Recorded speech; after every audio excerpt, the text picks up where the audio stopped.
Tensions flare during the expenditure-head debate on the Ministries of Justice and prison reforms. Parliamentarian Chamara Sampath hurls standing orders.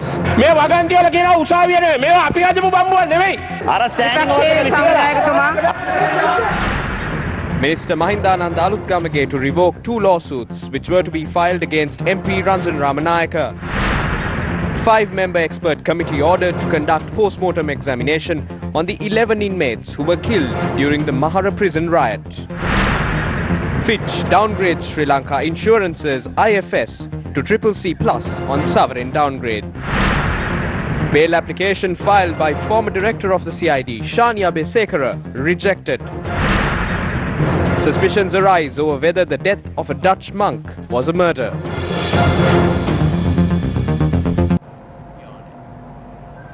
A very good evening. You're watching Primetime News on TV1. For the News First team, I'm Yuki Portia, along with our sign language interpreter Brian De Cruz. Let's start off with a look at your local news.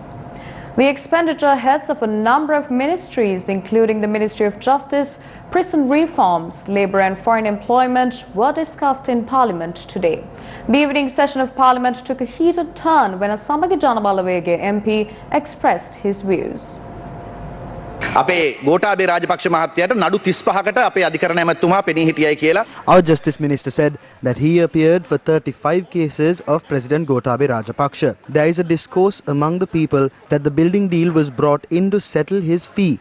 I remind Ali Sabri, since you are new to politics, seek advice from those who have looted before to ensure that you do this systematically. The brother has received checks from the petroleum, hasn't he? Petroleum එකේ දැන් check ඇවිල්ලා තියෙනවනේ මල්ලිට. මම අපි එක්ක අධිකරණය යන්න ඕන නැත්නම් අධිකරණයට යන්න ඕන නෑ අපි නෑ හරි දැන් මම කිව්වේ දැන් මේක කරගත්තු විදියනේ ඔබතුමා. No, do not get disheartened. I'm just saying this. The president always says not to panic, doesn't he? So I suggest that you don't. It is the minister's junior attorney from his chambers who has appeared before courts against Sirasa with his senior lawyer. So don't panic. නීතිඥයා තමයි ඉදිරිපත් වෙන්නේ අද සිරසට විරුද්ධව තියෙන නඩුවට. අද ඉතුරුවත් වෙලා ඉන්නේ එතුමා කලබල වෙන්න එපා. රුවන්තපුරේ ඉදිරිපත් වෙලා තියෙන්නේ. ඔබතුමා කියන්නේ So far I have trained 122 junior lawyers. Are you suggesting that all of them remain at home and not practice so the media can have its fun? ඇමති වුණාම ඔබට මාධ්‍ය පොඩි චූර්ණ එකක් ගන්න ඒගොල්ලෝ සියලු දෙනාම නීතිය නොකර ගෙදරට වෙලා ඉන්න කියලාද කියන්නේ? කලබල වෙන්න එපා. Don't panic. It is one of the lawyers from your chambers who appeared for this court case. This was done to help your friends. It is okay, and let's accept that. You admitted it, didn't you? Do you accept that one of your junior counsels are appearing for this case? ඔබතුමා දන්නේ නැතුණාට ඔබතුමා තමයි මේ නඩුව බාරගත්තේ. ඔබතුමා තමයි වැඩේ කරන්නේ.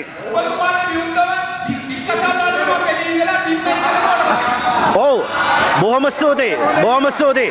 බොහොම ස්තුතියි. බොහොම ස්තුතියි. බොහොම ස්තුතියි. මගේ දික්කසාද නඩුවේ නෑ මයික් එක දෙන්නේ නෑ. මොකද මන්ත්‍රීතුමිය ඇත්ත. නෑ මගේ දික්කසාද නඩුවේ මෙතුමා පෙනී හිටියපු බව ඇත්ත. මෙතුමා ඒ පැත්තට පොයින්ට් බෝඩ් ගරු මුලසුරමුණ මන්ත්‍රීතුමියනි මම හිතනවා ඔබතුමාගේ ස්ටෑන්ඩඩ් එක ලැජ්ජයි. ඔබතුමා රිප්‍රසන්ට් කරපු නඩුවක් ගැන කියන්නේ.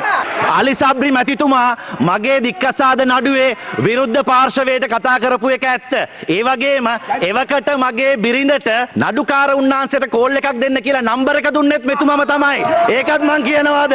මම තව දේවල් කියන්න පුළුවන්. මම කාගේවත් රෙදි ගලවන්න කැමති නෑ මෙතන. ඒවත් කරන්න මට පුළුවන්. ඒවා මං කරන්නේ නෑ කියන එක මම මතක් කරනවා.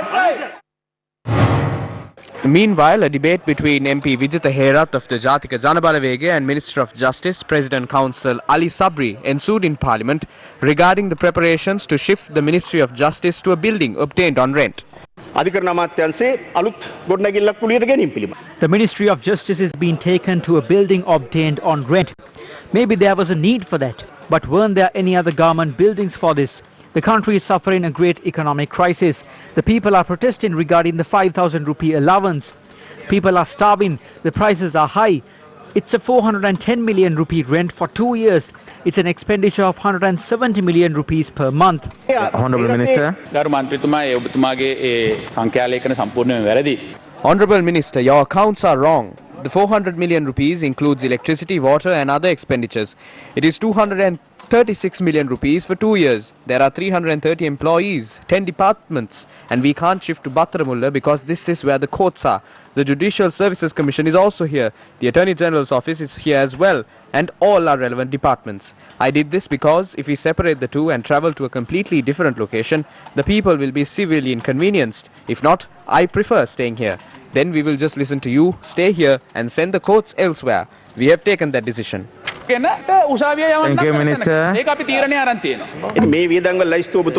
I have the expenditure report which you have. The entire cost is 410 million rupees. It is disgraceful that someone of your caliber did something like this. This is the same thing that happened with the Ministry of Agriculture. This is not second to it. Honorable Chairman, now you have done this without any tenders called. The cabinet has been convinced and now this is done. Don't waste the people's money like this. Honorable Minister. This is completely false. We have only requested permission. We have not received permission. One of the two must happen. Either the courts have to be moved or we have to move. And according to you, we will not move and get the courts to move. I confidently say that we will not do that. The decision has been made and it is approved. When President Gotabaya Rajapaksa came into power, he claimed that he will not move institutions from government buildings. He said that in his manifesto. Back then this was very attractive. It's not just this ministry, but 2 or 3 other ministries are also about to be shifted. We won't shift from government buildings, we won't appoint family members. That's what they said, but these have all been broken. Out of some sort of intelligence, the Minister of Clay shifted his ministry from the World Trade Center, where they spent millions on rent, to Apegama. However, the Minister of Justice intends to remove the Ministry of Justice from a place they do not pay a cent of rent to, and took it to the World Trade Center, where they have to pay 17 million rupees per month. In that case, the Minister of Clay is smarter than the Minister of Justice.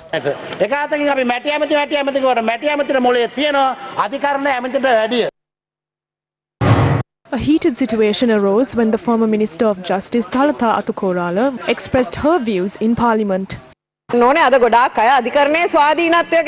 Many people are talking about the independence of the court, but one thing everyone has forgotten is that Gotabaya Rajapaksa became the president of this country because of the independence of the court.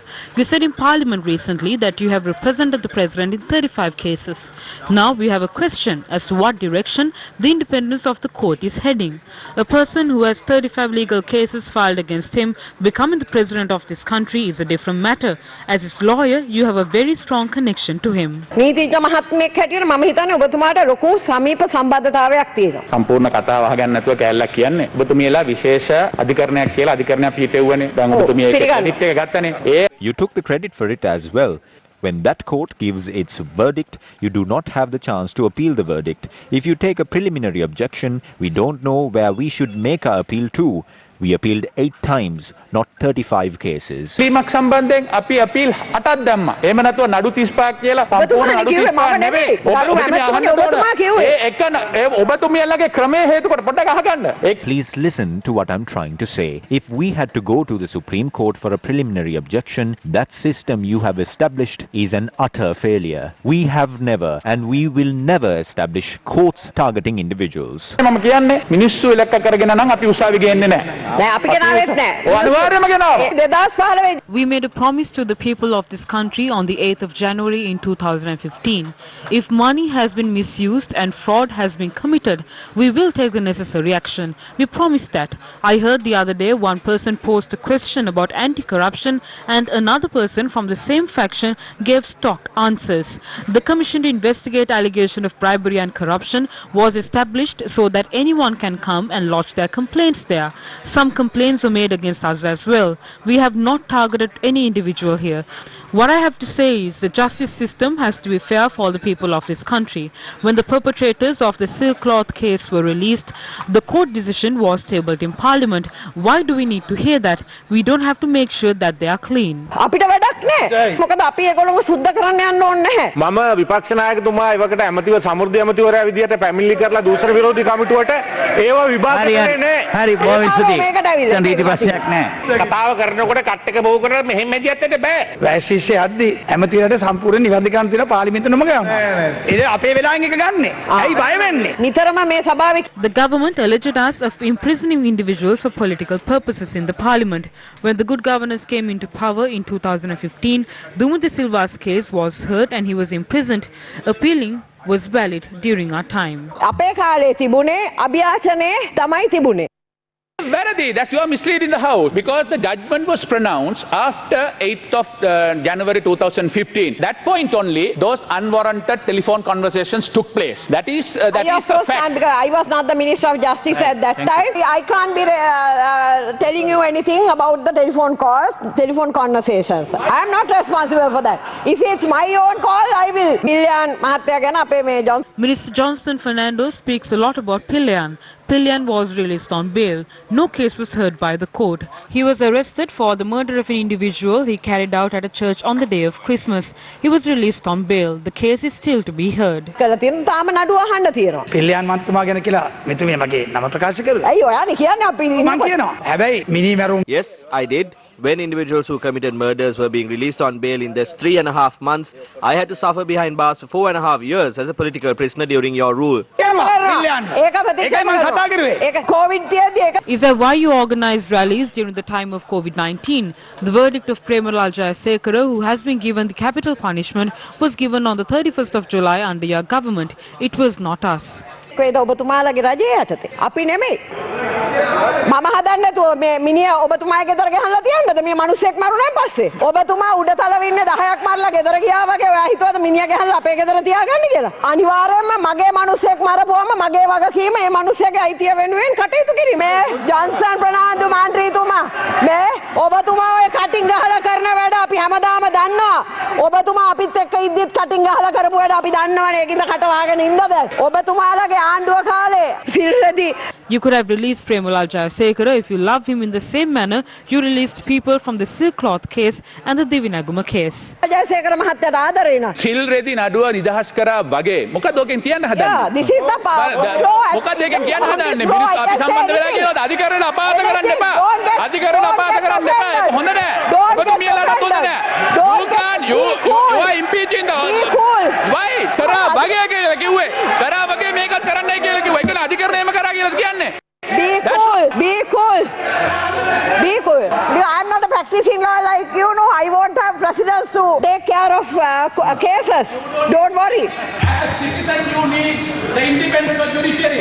Of course, this is what we did. Don't worry. My God. Which means they influenced the courts and freed him. Can they talk about the law like this?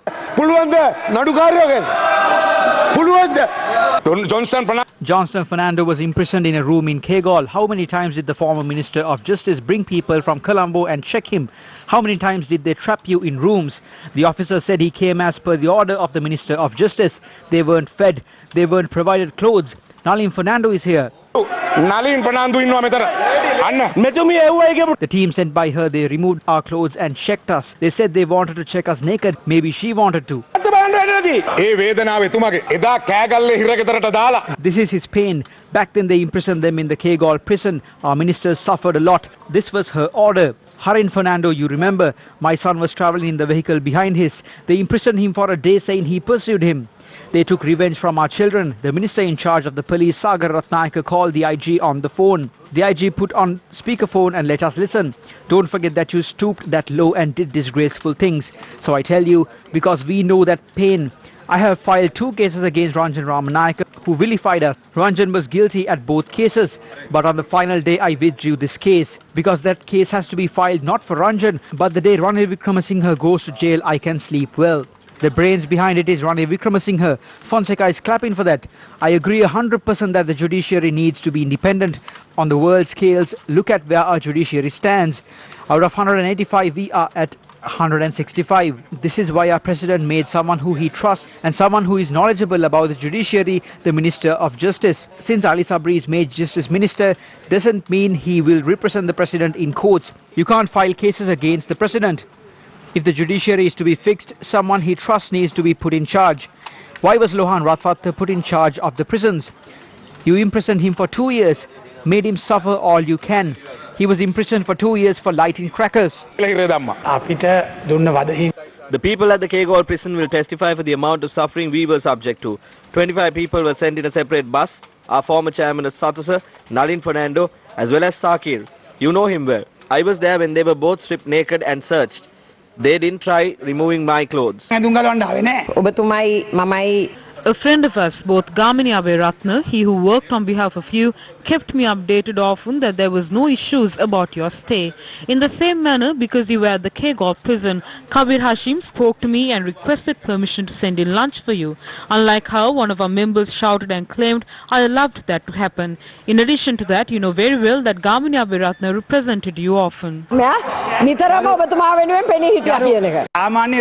Usually, a remand prisoner can receive food from home. They do not need special permission from you as the minister. Kabir Hashim did send me a pack of rice. Then, we were without water. Rauf Hakim helped me with that when I sent a message through Minister Kanchana. We will never forget this. Why don't you take responsibility and tell me who sent the 25 men in that bus? I can't take any responsibility for that. At that time, if you had submitted and complained to me or a written notice, I could have investigated it as a minister at the time. When you, Kabir Hashim and I are real close friends, we can't do anything like that. But you know your friend, the prison warden, for what allegation was he suspended? Anuruddha Sampayo during your government was arrested in Kurunagala under an indictment and is facing court now.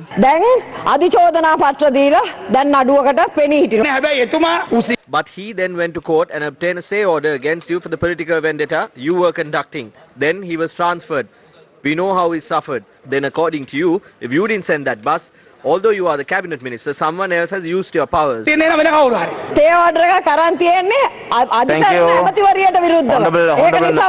you. Honorable Nalin Bandara. She's saying that it was a time when anyone could get a stay order against the Minister of Justice. But keep in mind that very offensive telephone calls you made, such as the ones taken by Ramanayaka, were not surfaced by your judges at that time.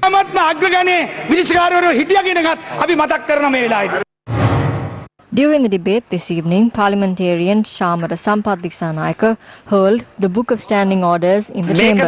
පොදුජන පෙරමුණ නෙමෙයි නඩු වලින් නිදහස් වීමේ පෙරමුණ බවට පත් වෙලා තියෙනවා. මේ අධිකරණ දීපු තීන්දුව. ඒතර මේ අධිකරණ තීන්දුව මේ මම මෙතුමගෙන් ඉල්ලීමක් කරනවා මේ ප්‍රකාශය කරන්න පාර්ලිමේන්තුවෙන් එළියට ගිහිල්ලා. එළියට ගිහිල්ලා කරන්න. මේ අද මේ පාර්ලිමේන්තුවේ කතා කරා නඩු පිළිබඳව වරදරම්. The parliament is a hallowed institution. We empower the judiciary. So, if a verdict of a case is unfair, we can claim it inside or away from Parliament. For example, the Minister of Justice read out a court verdict in Parliament and claimed it was correct. We say it is wrong. Yeah, give me a minute. Anybody can criticize a judgment on merit. But if somebody is saying that has been obtained on the basis of some fraud or some corruption or something, that's not fair because they can't come and defend themselves here. That's what I told. Point of order. Point of order.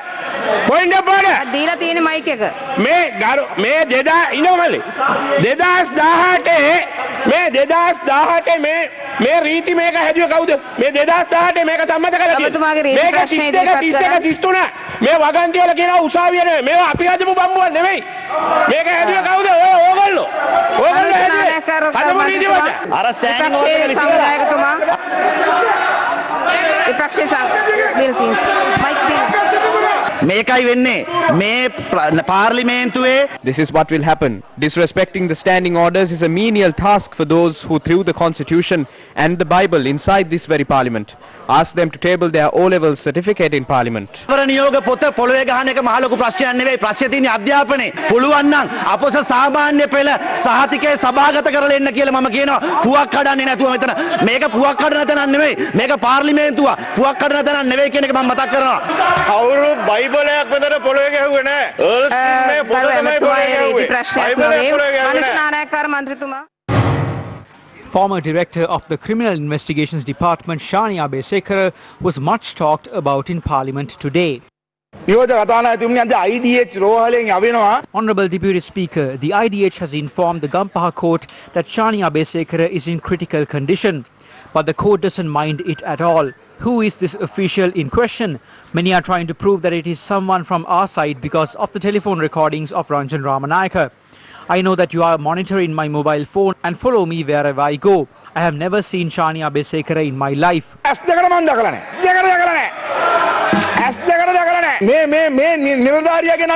We are speaking on behalf of an honest public servant. We heard he still has the same set of shares he has been using for the past 15 years in his office.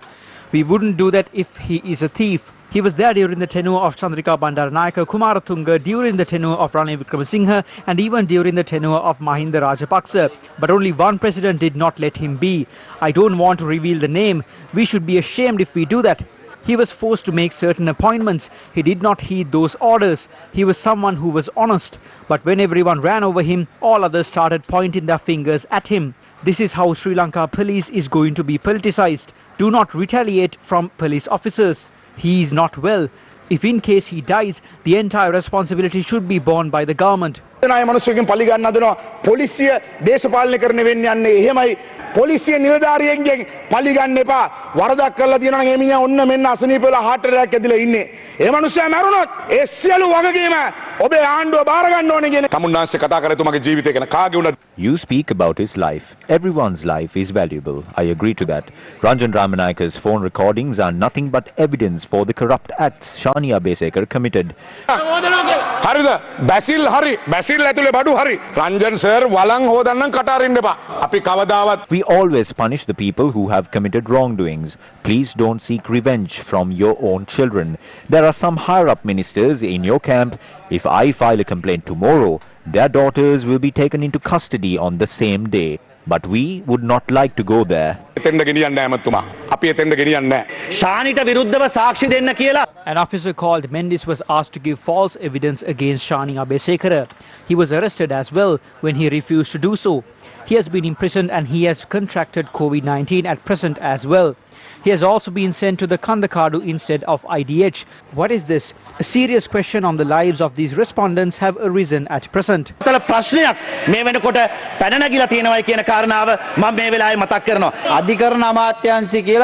The Ministry of Justice cannot speak about the cases that is being taken up in court. Shani Abesekara was there with Anuruddha Disanayaka in Ranil Wickremesinghe's committee. Shani Abesekara Shani Abesekara is an official who has been accoladed by 3 presidents and 11 inspector generals of police. He is someone who was praised before 5 judge benches. He was addressed as Sherlock Holmes for his bravery.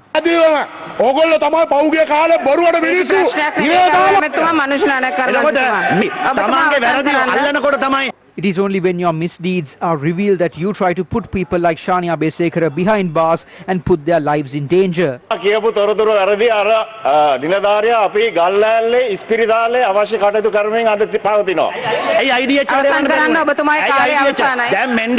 This official by the name of Mendis is a police officer. Now other police officers will not carry out their duties in the future. What will be the destiny of this country if police officers who expose fraud and corruption are put behind bars? The bail applications made on behalf of former Director of the Criminal Investigations Department Shani Abesekara and Sub-Inspector Sugat Mohana Mendis were rejected by Gampaha No. 1 High Court Judge Nimal Ranavira today. Abesekara and Mendis are placed in remand custody and are charged with providing false evidence to a judicial matter. Counsel led by President's Counsel Vasantha Navaratna Bandara filed the bail applications with the court. Deputy Solicitor General Shanil Kularatna, appearing for the Attorney General's Department, filed objections and considering the facts from both parties, court rejected the bail applications. Views regarding media freedom were also expressed during today's parliamentary session. I would like to express our opposition towards disrupting media freedom. Shakti TV is a channel we watch ardently. No matter what you do, you cannot destroy those channels. You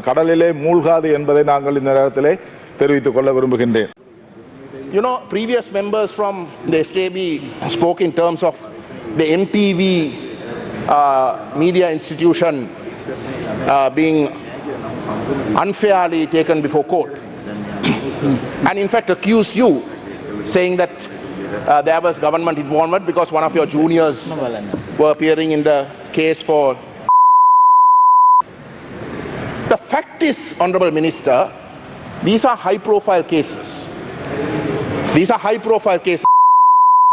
We all know the Derana institutions are also connected. And we all know how close the Derana institution is to this government. So you can't run away from the fact. You can't run away from the fact that there is a strong perception, that this is a deliberate act against the MTV, particularly on the issue of COVID, because they were exposing various matters. I'm winding up, sir. Yeah. And in that backdrop, when a junior of yourself, Honorable Ali Sabri, appears, you are in an unenvious position. You are in an unenvious position because you hold such a high profile position, especially on justice. Your juniors must unfortunately make difficult choices because they must not embarrass you. They must not embarrass you. This is my opinion. You can deny it. But there is a code of conduct where you must stand well above. And even though you might deny it, you can. Obviously you can. But the proximity of this case where the MTV and are at each other in courts gives the impression that there is very... Honourable Member, you have taken 2 minutes more. Main sponsor.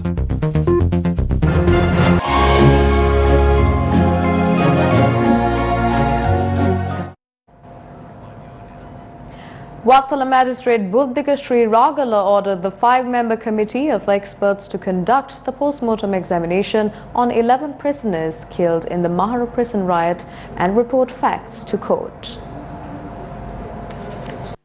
The magistrate ordered for the bodies which are currently placed at the Colombo North Teaching Hospital to be moved to IDH in accordance with the health guidelines and under police protection for the post-mortem examination to be performed.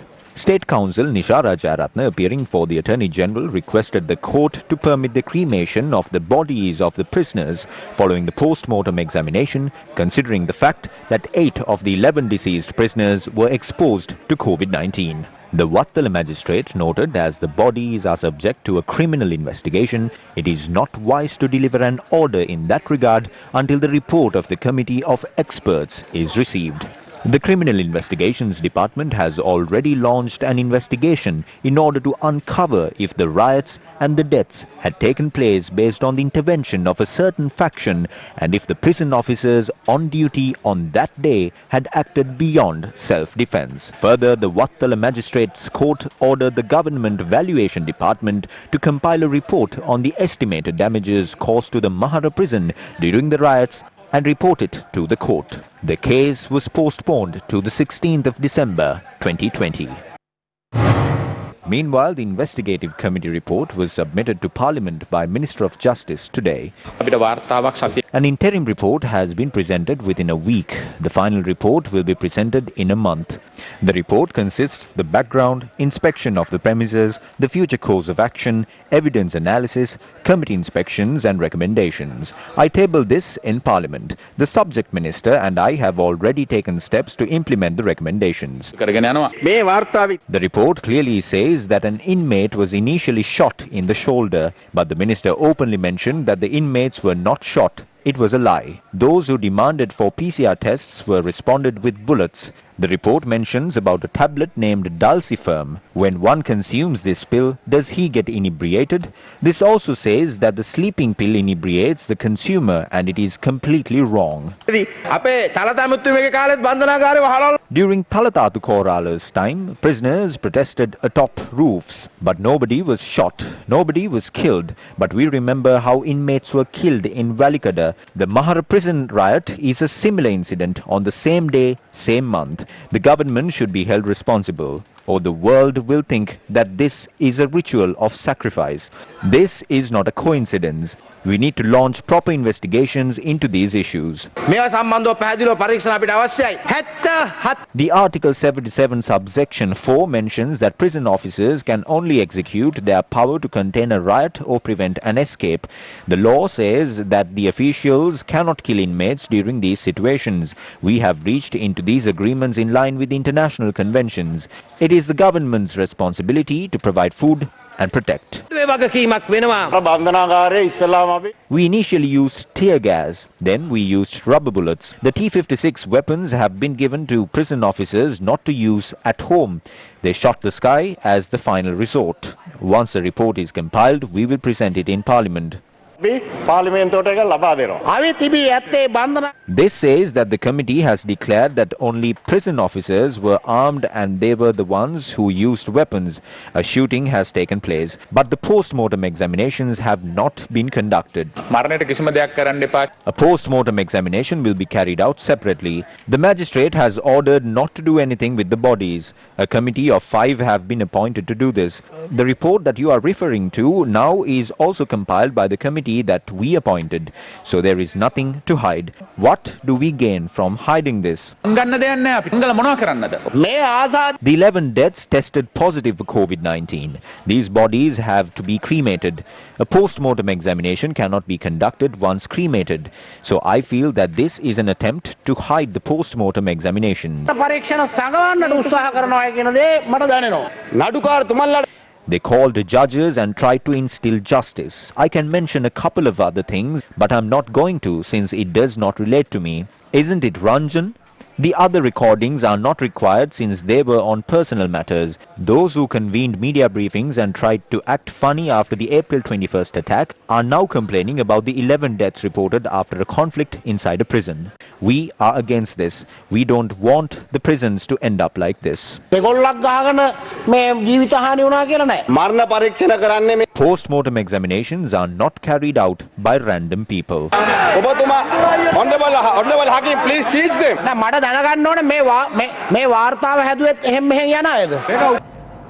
Welcome back to the news. Sri Lanka became the 95th nation to confirm 30,000 COVID-19 cases. As at 9 p.m., there were 30,072 confirmed cases in the country. 694 were reported during the day today.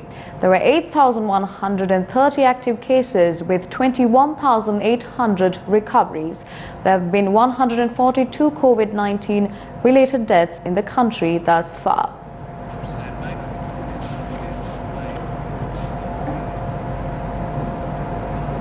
Moving on, the post-mortem examination on the body of a foreign monk found in the Rathgama lagoon is set to happen tomorrow after the PCR test.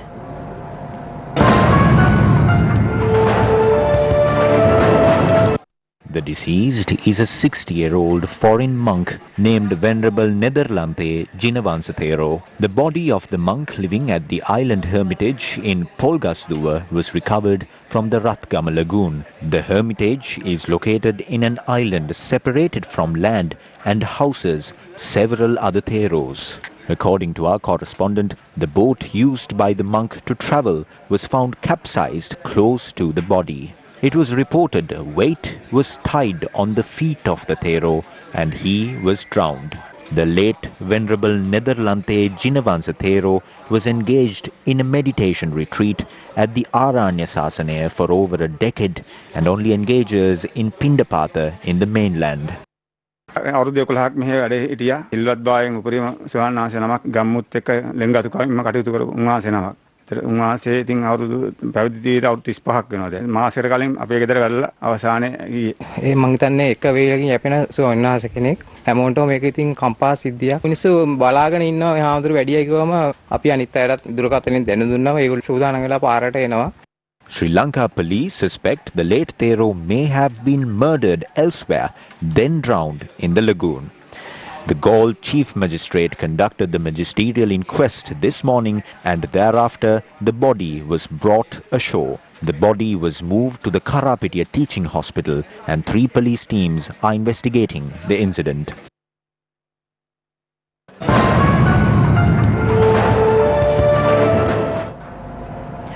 State Minister Sisira Jayakody says that the final report on the herbal tonic manufactured by Dhammika Bandara against COVID-19 will be released in the coming few days. We will express an official stance as soon as we have the official report. It will be out in a few days. The people will be able to move forward when the report is out. We hope that it will be a positive report. Dhammika Bandara, who is an indigenous medical practitioner, distributed these medicines among the gathering free of charge. The distribution was stopped last evening since the people who gathered at the location were not adhering to health regulations. This was the situation at the location this morning.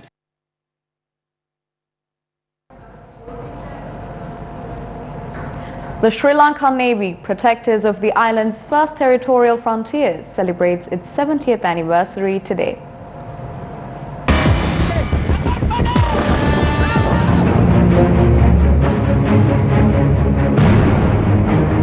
Two years after gaining independence from British rule in 1950, the Navy Act was enacted and the Royal Ceylon Navy was formed. The Royal Ceylon Navy, which has grown steadily since then, became the Sri Lanka Navy on the 22nd of May 1972, when the country became a republic. The Sri Lanka Navy possesses a fully fledged arsenal of weapons and personnel to withstand any threat which may arise in the local and regional maritime space. The Navy, which helped the eradication of 3-decade-long terrorism on the 18th of May 2009 in a humanitarian operation, bringing an end to the destructive war, is now shouldering the post-war mission of nation building.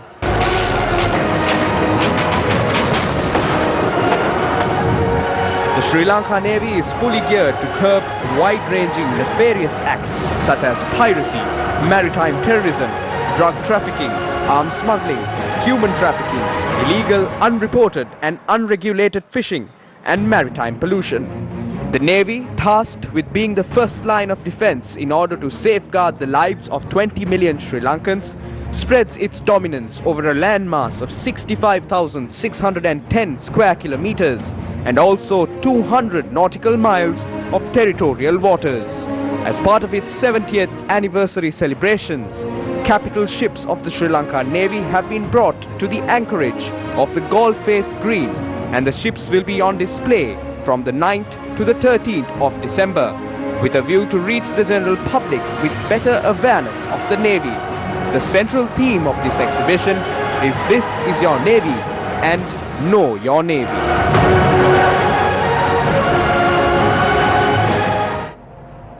Meanwhile, the financial strength of state-run Sri Lanka Insurance Corporation Limited was downgraded by US credit rating agency Fitch Ratings today.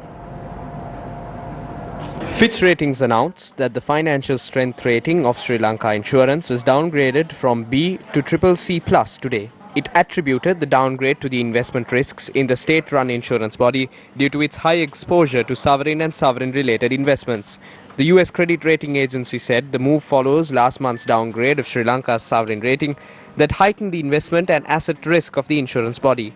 Meanwhile, Fitch Ratings has said that fiscal deficits are expected to reduce modestly across highly rated Asia-Pacific countries in 2021. However, it observed that lower-rated countries, including Sri Lanka, which face external financing pressures, are at more risk due to government debt burdens. It also said tourism inflows in 2021 are likely to remain depressed due to the pandemic, despite the rollout of vaccines against COVID-19. According to the statement, the economic growth in the Asia-Pacific is expected to average 6.8% next year. In November, Fitch Ratings downgraded Sri Lanka's rating from B- to CCC, citing the country's increasingly challenging external debt repayment position. Shamara Vikramanayake, a British-born lady of Sri Lankan origin, has been included in Forbes' 2020 list of the world's most powerful women. Vikramanayake has been ranked 29th on the Forbes 2020 list of the world's most powerful women, a list which is topped by German Chancellor Angela Merkel and includes other pioneers such as US Vice President-elect Kamala Harris and New Zealand Prime Minister Jacinda Ardern. Vikramanayake is the Managing Director and CEO of a leading Australian investment bank. She assumed the role in 2018. And with that, it's a wrap of primetime news here on TV1. For the News First team, I'm Yuki Poshia. Take care and good night.